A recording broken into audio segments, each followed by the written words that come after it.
Good morning, students. Today we are going to see fifth poem of the syllabus, that is 2.5, Father Returning Home, written by Marathi writer, Marathi poet, Marathi translator Dilip Chitre. Dilip Chitre was born in 1938 and died in 2009. Dilip Chitre, my friends, was a celebrated bilingual poet and translator with a remarkable work in Marathi and English. Dilip Chitre, he was a bilingual poet, means he was perfect, he had command on two languages. की ज्याला मराठीमध्ये आपण द्विभाषिक किंवा दोन्ही भाषेवर प्रभुत्व असणारे त्यांना आपण म्हणतो. अँड ट्रान्सलेटर, त्याचबरोबर ते ट्रान्सलेटर होते. He can translate from any other work in English, की ज्याला मराठीमध्ये ट्रान्सलेटरला आपण एखाद्या भाषेचं जो व्यक्ती दुसऱ्या भाषेमध्ये भाषांतर करतो त्याला ट्रान्सलेटर असं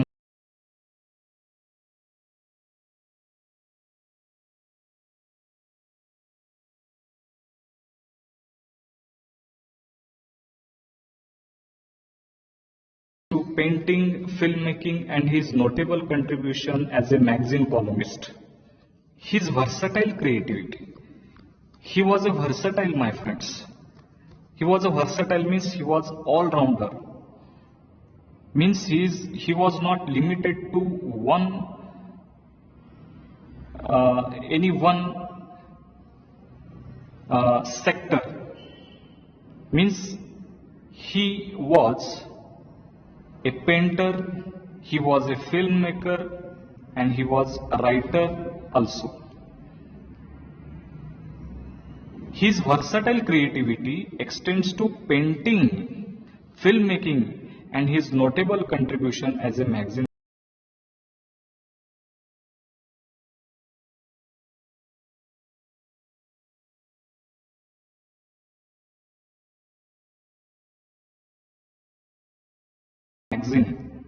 ते पेंटर होते, ते पिक्चर तयार करत होते, फिल्म तयार करत होते.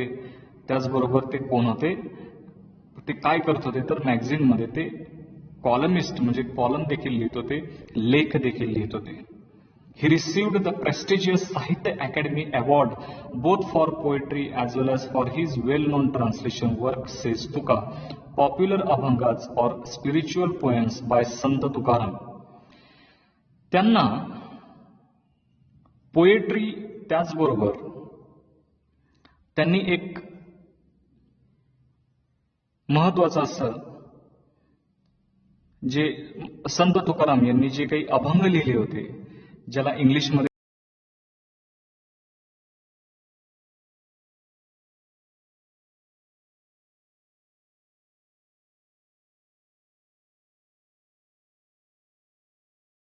पुस्तकाला, आणि या कामासाठी त्यांना साहित्य अकॅडमी अवॉर्ड देखील मिळालेला होता. He had started translation of literary work of saints in Marathi at the age of 16. वयाच्या 16व्या वर्षापासून त्यांनी जे काही मराठीमधले संत मंडळी आहेत त्या सर्व संत मंडळींनी जे काही साहित्य लिहिलेलं आहे त्याचं ट्रान्सलेशन करण्याचं काम वयाच्या 16व्या वर्षापासून त्यांनी केलं.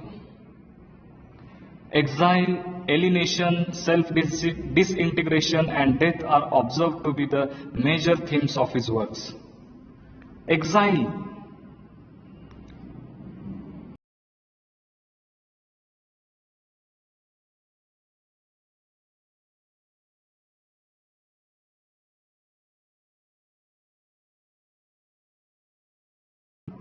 त्या व्यक्तीला परकेपणा आलेला आहे, ज्या व्यक्तीला परकेपणा आलेला आहे, जी व्यक्ती परकी झालेली आहे इतरांपासून.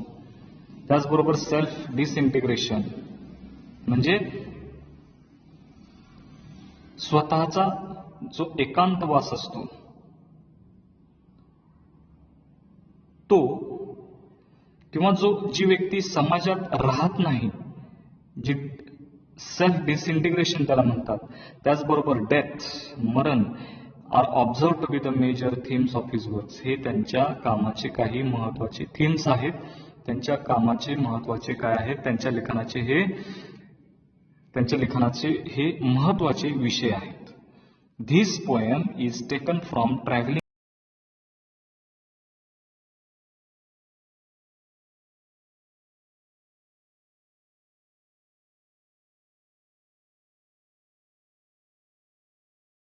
कम्युटर.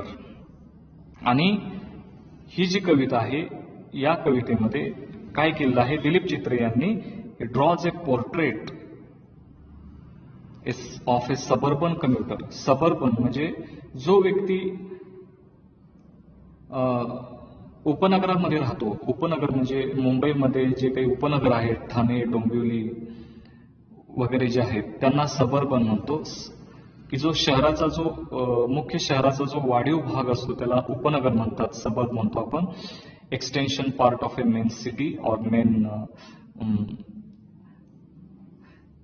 मेन सिटी असेल किंवा एक मुख्य ठिकाण असेल, त्याचा एक वाढीव भाग, त्याला सबर्ब म्हणतो आपण. आणि त्या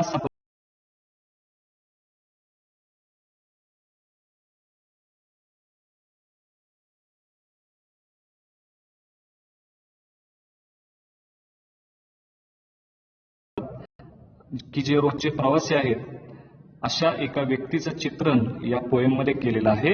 it depicts his dull, monotonous, exhausting and equally pitiable daily routine. आणि या पोएम मध्ये त्या व्यक्तीच्या कोणती वैशिष्ट्य सांगितलेली आहेत, तर हिज डल, अगदी नीरस, बेचव, डल, मोनोटॉनस, कंटाळवाणं, एक्झॉस्टिंग, थकवणारं, अँड इक्वली पिटिएबल, दया येणारं असं त्यांचं जे डेली रुटीन आहे त्या व्यक्तीचं. मुंबईमध्ये उपनगरामध्ये राहणाऱ्या त्या असे जे काही व्यक्ती आहेत ज्यांचं आयुष्य असं असतं, त्या सगळ्या त्यांच्या गुणवैशिष्ट्यांचं वर्णन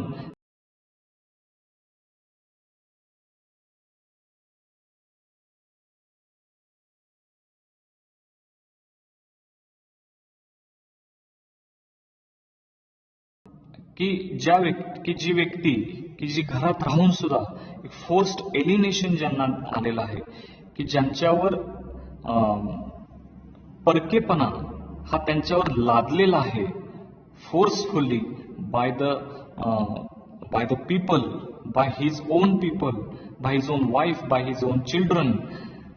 and that man's depiction described by the Dilip Chitre in this poem.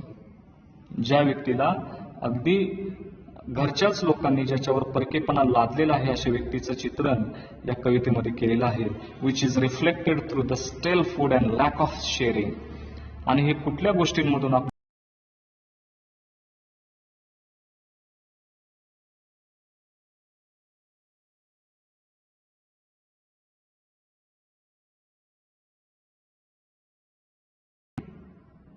त्या शिळ्या अन्नामधून त्यांच्यावर जो परकेपणा लादलेला आहे तो आपल्याला दिसतो. Stale food and lack of sharing. Lack of sharing म्हणजे जे शेअरिंग असतं घरामध्ये, मुलांचं आपल्या आई वडिलांशी जे काही शेअरिंग असतं, सुखदुःखाचं शेअरिंग, म्हणजे वडिलांचं किंवा आईचं किंवा पालकांचं आपल्या मुलांसोबतचं शेअरिंग करणे म्हणजे जे दुःख किंवा सुख असेल त्याचं एकमेकांमध्ये त्याचा उपभोग घेणे, आनंदाचा, दुःखाचा. आणि त्याचबरोबर जे स्टेल फूड आहे, जे शिळ अन्न आहे, त्याच्यामधून ही गोष्ट अगदी रिफ्लेक्ट होते, स्पष्ट होते. His children refuse to share their joys and sorrows with the hard-working father, who as a result is forced to retire into solitude. आणि त्याची जी मुलं आहेत, his children रिफ्यूज करतात to share their joys and sorrows. ती मुलं त्यांचा आनंद, त्यांचं दुःख किंवा वडिलांचं दुःख, वडिलांचा आनंद हे त्यांच्यासोबत शेअर करण्यासाठी किंवा ते ते ते दुःख, त्या मुलांचं दुःख किंवा मुलांचा जो काही आनंद आहे किंवा आई वडिलांचं जे दुःख किंवा आनंद आहे ते मुलं एकमेकांशी शेअर करत नाहीत. With the hard working father who as a result is forced to retire into solitude. आणि म्हणून ही व्यक्ती त्या घरात राहून सुद्धा त्याचं एक डेपिक्शन, त्याचं एक चित्रण या पोएम मध्ये आहे. This very painful loneliness is a symbol of man's isolation from the materialistic man-made world. आणि हे जे लोनलीनेस आहे, हा जो एकटेपणा आहे, एकाकीपणा जो आहे, जो एकटेपणा इथं का म्हणलेला आहे की त्याच्या आजूबाजूला त्याची लोक आहेत तरी देखील तो एकटा आहे. मग हे जे लादलेलं जे एकाकीपण आहे, तर हे लादलेलं एकाकीपण कसं आहे तर पेनफुल आहे, त्रासदायक आहे. Is a symbol. आणि हे कशाचं सिम्बॉल आहे, कशाचं प्रतीक आहे? पेनफुल लोनलीनेस हे कशाचं सिम्बॉल आहे? Is a symbol of man's isolation. माणूस जो वेगळा पडलाय, एकटा पडलाय, कुणापासून? From the materialistic man made world. Materialistic man made,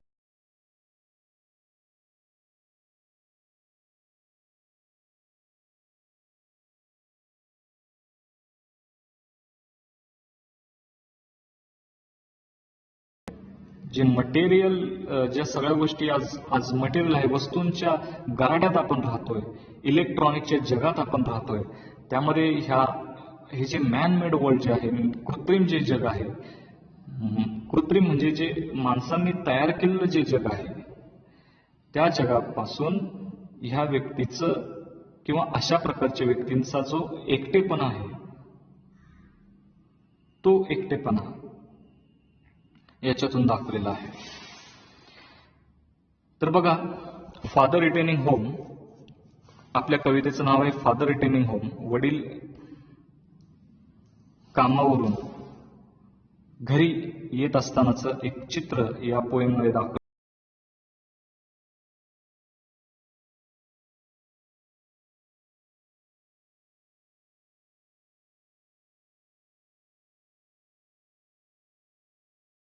काय करतायत तर travels on the late evening train, की जे रोज कामाला जातात आणि रोज संध्याकाळी कामावरून माघारी येतात आणि घरी उशिरा येतात. लेट इव्हिनिंग ट्रेन, संध्याकाळच्या उशिराच्या ट्रेनने ते घरी माघारी येतात. हे मुंबईमधलं वर्णन आहे. सबर्ब, याच्या आधी उल्लेख झालेला आहे की सबर्ब मध्ये राहणाऱ्या एका व्यक्तीचं याच्यामध्ये चित्रण केलेलं आहे. आणि मुंबईमध्ये किंवा उपनगरांमध्ये येण्या जाण्यासाठी लोकल ट्रेन असतात मुंबईमध्ये. तर ती ट्रेन, इथं जी ट्रेन आहे ती लोकल ट्रेन आहे. आणि अशा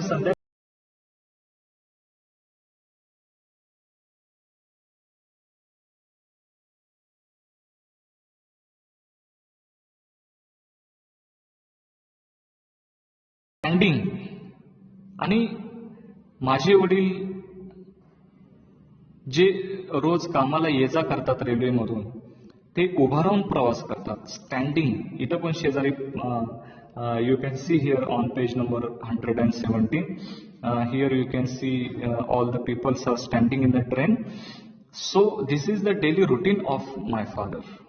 हे वडिलांचं रोजचं आयुष्य आहे की ते रोज उभा राहून त्या ट्रेनमधून प्रवास करतात. याचं कारण असं आहे, कारण रोज इतकी भरपूर गर्दी असते त्या लोकल ट्रेनमध्ये की कुणाला बसायलाही जागा नसते, इव्हन उभा राहायला जागा नसते, बसणं तर खूप लांबची गोष्ट आहे. So standing among silent commuters. Silent commuters means all the peoples who were travelling in the train, they are very silent. ते लोक कसे असतात? अगदी सायलेंट असतात, शांत असतात. अशा शांत अनेकांच्या मध्ये, अशा शांत लोकांच्या मध्ये, अनेकांच्या मध्ये, म्हणून तिथं अमंग हे प्रिपोजिशन आलेलं आहे. अमंग म्हणजे अनेकांच्या मध्ये. तर अशा अनेक सायलेंट कम्युटर्सच्या मध्ये, कम्युटर्सचा मिनिंग मी तुम्हाला मगाशी सांगितलं की जे कामासाठी जे रोज ये जा करतात त्यांना कम्युटर म्हणतात. आणि जे असे रोज कामासाठी प्रवास करणारे जे लोक आहेत त्यांच्यामध्ये उभा राहून माझे वडील कामासाठी ये जा करतात इन द येलो लाईट. आणि त्या ट्रेनमध्ये जी येलो लाईट असते संध्याकाळच्या वेळेला तिथं येलो लाईट लागलेली असते. आता आजकाल LED लाईट आहे, परंतु पूर्वीच्या काळी हा पूर्वीचा काळ आहे. याच्यामध्ये पूर्वीचा काळ दाखवलेला आहे, जुना काळ, ओल्ड डेज दाखवला.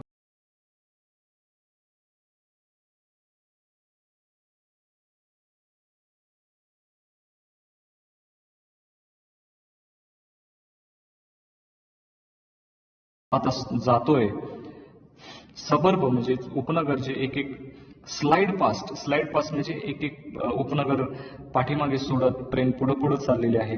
His unseen eyes. Unseen eyes का इथं अनसिंग आईज म्हणलेलं? अनसिंग आईज म्हणजे न पाहणारे डोळे. म्हणजे त्यांच्या डोळ्यांना ते आता याच्यातून त्यांचं एज दिसतं, त्यांचं वय दिसतं की त्यांचं वय आता वाढत चाललेलं आहे. आणि त्या वाढत्या वयाबरोबर माझ्या वडिलांच्या डोळ्यांची जी शक्ती आहे ती पण आता कमी कमी होत चालली. आणि वडील रोज ये जा करतात त्या ट्रेनमधून, रोज त्याच मार्गावरून ये जा करतायत, म्हणून वडील बाहेर पण बघत नाहीत.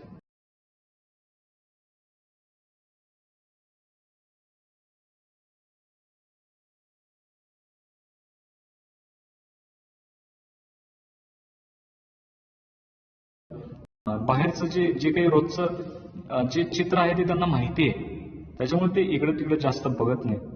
His shirt and pants are soggy. His shirt and pants are soggy. माझ्या वडिलांचे जे शर्ट आणि पॅन्ट्स आहेत ते कसे झालेले आहेत? सॉगी. सॉगी मीन्स वेट, ओले झालेले. व्हाय? बिकॉज ऑफ स्वेट, घामाने ते सगळे ओले झालेले आहेत. अँड त्याचबरोबर मुंबईमध्ये जर तुम्ही बघितलं तर नेहमी सारखा पाऊस पडत असतो, तर इथून तिथलं जे वातावरण आहे ते आपल्याला इथून या लाईन मधून दिसतं, त्या शब्दावरून दिसतं. सॉगी म्हणजे ओलसर झाले घामाने. आणि तिथलं जे वातावरण आहे मुंबईचं ते ह्युमिड भरपूर असतं तिथं, त्याच्यामध्ये ओलसर वातावरण आहे, दमट वातावरण आहे. आणि म्हणून माझ्या वडिलांचे जे कपडे आहेत ते पण ओले झालेले आहेत, shirt pant. And his black raincoat, आणि त्यांनी काळा रेनकोट घातलेला आहे की जो स्टेन विथ मड. आणि तो रेनकोट काय झालेला आहे? स्टेन, माखलेला आहे, भेजलेला आहे. कशाने? मड, चिखल. तुम्हाला मग अशी सांगितले की तिथलं मुंबईमध्ये पाऊस मोठ्या प्रमाणात पडतो, भरपूर पडतो, आणि त्याच्यामुळं तिथं चिखल ज्या सारखा असतो, त्याच्यामुळे ते चालत असताना किंवा गाड्यांमुळं अंगावर सगळा चिखल पडलेला आहे, त्या रेनकोटवर चिखल पडलेला आहे.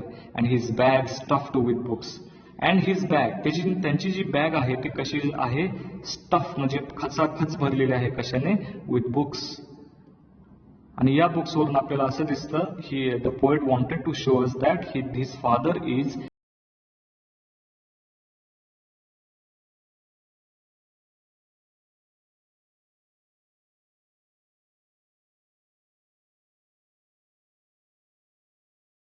त्यांना सांगायचं आहे की ते वडील जे आहेत ते कसे आहेत? शिकलेले आहेत. Is falling apart. आणि हे जे आहेत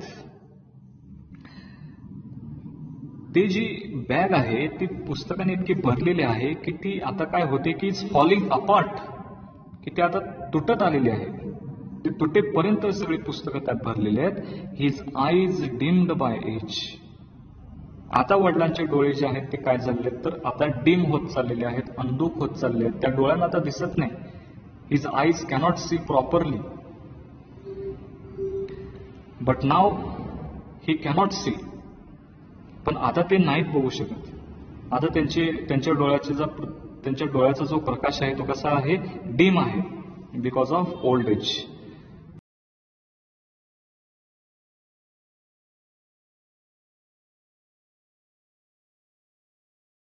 फेड होमवर्ड्स. फेड इथं शब्द का घेतलेला आहे? फेड म्हणजे काय? सुकून जाणे, सुकलेली असते. आणि काय सुकलेलं असतं? पानं कधी सुकतात? ज्यावेळेस त्यांचं वय होतं.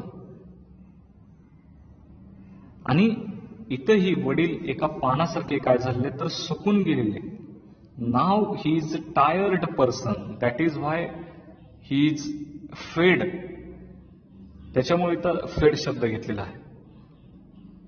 फेड homeward through the humid monsoon night. आणि रात्री ते घरी येतात आणि बाहेरचं जे वातावरण आहे ते कसं आहे, the atmosphere is humid monsoon.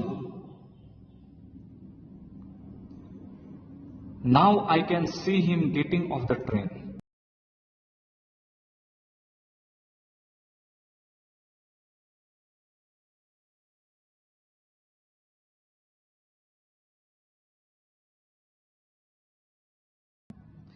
Like a word dropped from a long sentence. हे खूप सुंदर वाक्य आहे. ए लॉंग सेंटेन्स म्हणजे मोठं वाक्य. आणि इथं मोठं वाक्य काय, हे लॉंग सेंटेन्स जे आहे ते कोणासाठी घेतलेलं आहे, हे लॉंग सेंटेन्स कोणाला म्हणलेलं आहे, तर इथं लॉंग सेंटेन्स ट्रेनला म्हणलेलं. ट्रेनला लॉंग सेंटेन्स म्हणले आणि त्या लॉंग सेंटेन्स मध्ये मधून एखादा शब्द आपण बाहेर काढावा, त्या पद्धतीनं माझे वडील त्या ट्रेनमधून उतरतात. आणि वडिलांना वर्ड म्हणलेलं, वडिलांना शब्द म्हणलेला. Like a word dropped from a long sentence, he hurries across the length of the grey platform. He hurries, hurries म्हणजे घाई करणे. Now he hurries across the length of grey platform. आणि ते वडील आता उतरल्यानंतर आता कशावरून चालतायत, ग्रे प्लॅटफॉर्म. रेल्वेचा जो प्लॅटफॉर्म आहे तो कसा झालेला आहे, तर ग्रे झालेला आहे. Grey platform. हा ग्रे कलर त्या प्लॅटफॉर्मला कसा आलेला असतो, तर तो कशामुळे तो ग्रे कलर झालेला असतो, तर it is grey due to cement. त्या सिमेंटमुळे तो ग्रे कलर तिथं त्या प्लॅटफॉर्मला आलेला असतो. Here grey suggest old age, dullness, sordidness of a father's life. आणि इथं हा ग्रे शब्द जो आहे तो काय सुचवतो, तर ओल्ड एज, म्हातारपण, डलनेस, निस्तेजपण.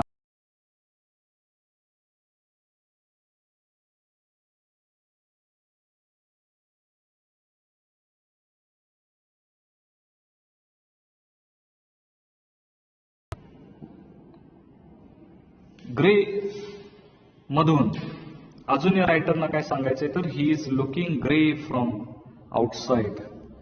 माझे वडील आता ग्रे, माझे वडील पण त्या सिमेंटचा जो कलर आहे, जो ग्रे आहे, तो ग्रे कलर जो आहे तो जास्त चमकत नसतो, तो असा डल झालेला असतो,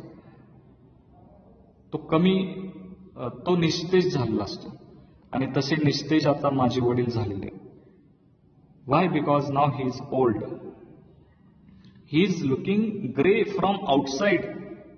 माझे वडील पण आता त्या ग्रे कलर सारखे झालेले आहेत, त्या सिमेंट सारखे झालेले आहेत. सिमेंट का म्हणलेलं आहे, द ग्रे कलर सिमेंटसाठीच काय घेतलेला आहे. ग्रे कलर पण आहे, असतो ग्रे. ग्रे कलरच्या दुसऱ्याही काही वस्तू असतात, पण इथं ग्रे सिमेंट असं का म्हणलेलं आहे, कारण सिमेंट जो आहे, cement gives strength to the house. मित्रांनो, सिमेंट जे आहे ते घराला एक ताकद देतं.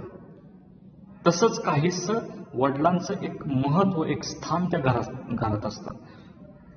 जसं सिमेंट त्या घराला जास्त वेळ बांधून ठेवतं, टणकपणा देतं त्या घराला,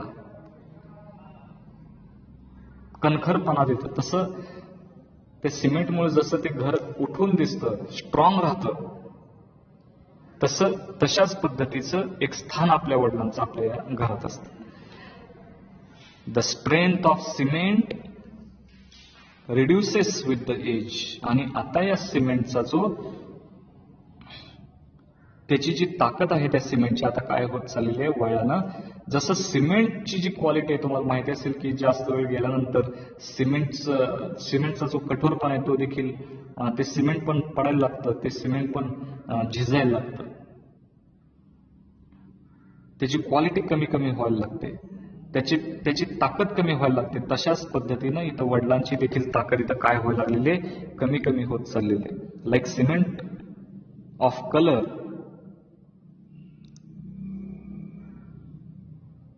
now he is gray by the age, but in his old age he was very bright in color. म्हणजे सिमेंट आता त्या सिमेंट सारखं आता वडिलांचा कलर पण ग्रे होत चाललेला आहे, परंतु पूर्वी त्यांचा कलर ग्रे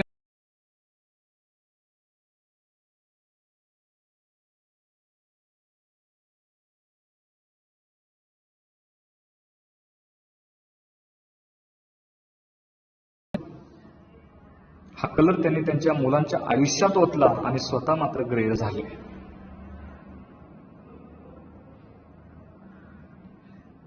एक याच्यासाठी एक शेर मला आठवतोय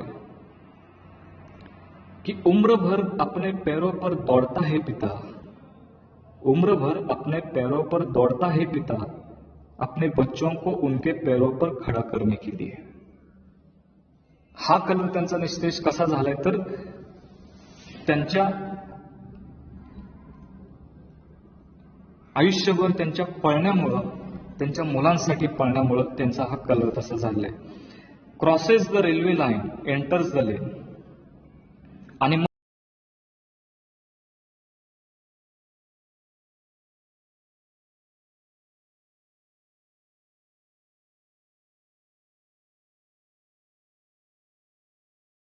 बट ही हरीज ऑनवर्ड.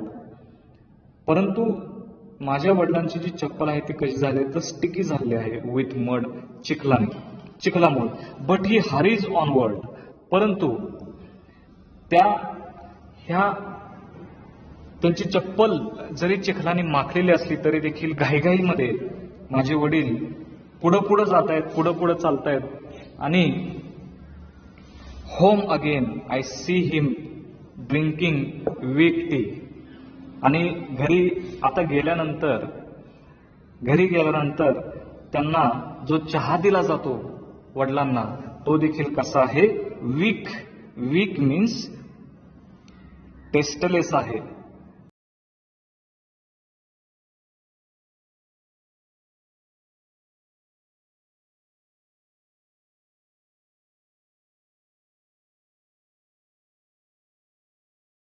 त्यांना गरम चहा द्यायला देखील घरी कोण तयार नाही. त्यांची बायको, त्यांची मुलं देखील त्यांना चहा गरम देत नाहीत. इटिंग ए स्टेल चपाती. स्टेल म्हणजे शिळ अन्न त्यांना दिलं जातं, शिळी चपाती त्यांना खायला दिली जाते. आणि ही शिळी चपाती म्हणजे की त्या शिळ्या चपातीला किती, चपाती इथं शिळी का म्हणलेली आहे, स्टेल शब्द का घेतलेला आहे, कारण त्याला खूप उशीर झालेला आहे त्या चपातीला. ती उशीर झाल्यामुळे ती चपाती थंड झाली आहे, बेचव लागते ती थंड चपाती. आणि ती जशी बेचव लागते तसं त्यांच्या आयुष्याचं एक प्रतीक म्हणजे इथं स्टेल चपाती घेतलेलं आहे. एक सिम्बॉल इथं कवीनं वापरलेला आहे. स्टेल चपाती, रीडिंग ए बुक. आणि वडील त्यानंतर हे स्टेल चपाती किंवा जो चहा आहे, जो थंड चहा आणि थंड चपाती खातात, ते रीडिंग ए बुक, पुस्तक वाचत वाचत ते ही शिळी चपाती आणि थंड चहा सोबत ते खातात. आणि हे तिथलं डेली रुटीन आहे. मुंबईतल्या उपनगरामधलं हे जे त्या वडिलांचं जे डेली रुटीन आहे ते याच्यातून दाखवलेलं आहे. रीडिंग बुक ह्याच्यातून कवीला असं सांगायचं आहे की वडील जे आहेत ते कसे आहेत, शिकलेले आहेत. ही इज लिटरेट पर्सन, जी शिकलेली व्यक्ती आहे, स्कॉलर व्यक्ती आहे. त्याच्यातून ह्या रीडिंग बुक मधून आपल्याला ते दिसतं. He goes into the toilet to contemplate. To contemplate means to think deeply. वडिलांना विचार करण्यासाठी दुसरी कुठलीही जागा त्यांना दिसत नाही, कुठली जागा त्यांना भेटत नाही. कारण मुंबईमध्ये मधलं जर आयुष्य जर तुम्ही बघितलं की रोज त्या लोकांची धावपळ चालू असते. सकाळी उठल्यानंतर लोकल लवकर पकडायची, ती लोकल पकडण्यासाठी वेळेवर तिथं जायचं, लोकलच्या टाइम टेबल प्रमाणे त्यांना चालावं लागतं. ऑफिसमध्ये गेल्यानंतर तिथं दिवसभर काम करावं लागतं आणि तिथून त्या रेल्वेच्या टाइमटेबल प्रमाणे परत पटकन त्या रेल्वेमध्ये जाऊन बसावं लागतं. बसायलाही वेळ नसतो, उभा राहून ते तिथं काम करत असतात आणि वेळच नसतो. आणि तसा एकांत वेळ इथं वडिलांना कुठे मिळतो तर टॉयलेटमध्ये मिळतो. आणि ती टॉयलेटची जी जागा आहे ती कंटेम्पलेटची जागा आहे असं त्या वडिलांना वाटतं. कंटेम्पलेट करण्याची म्हणजे थिंक डीपली, म्हणजे